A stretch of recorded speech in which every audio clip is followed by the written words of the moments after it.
The church always found a way Yeah. to do how to teach. That church has had lots of centuries to know how to teach anybody. And so we had, in our labor camp, even before I went to public school, I was getting catechism in Spanish. Oh, no, not, we only had And this is in catechism in Washington. Texas. Yeah, when we moved up here, our Bible studies were all in English. Everything was in English. I mean, we were robbed from Spanish totally.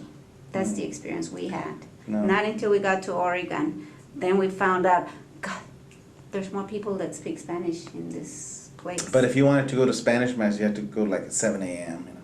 But my parents would take us there. So that was my early relationship with the church.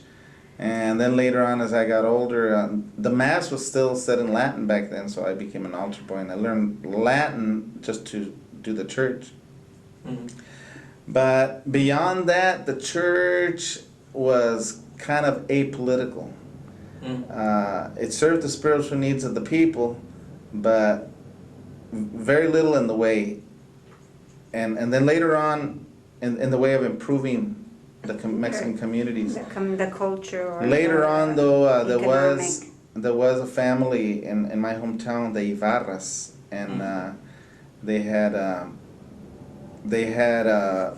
several children that became Part of the church. Yeah, they became. One was a priest, and there was about 4 sisters that became nuns.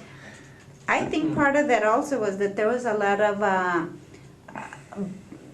movement for bettering yourselves and how to make a stand. And I think they found through the church was one way to get to people. Well, sometimes people would turn to the church as, you know, that was the way a lot of Mexicanos could get ahead in life. You know, because they can go to college and they didn't want you either went to the army or you go to the church and you get a little bit of advancement, you know. And but to the dismay of probably, I'm just saying as an observer because I really don't know, but several of those the members of that family that were in the church ended up marching with Cesar Chavez, and they became activists in the church. In the church. See, that's what I saw. That's what I'm thinking. It was a way for them to speak out and to try to make some change in their community.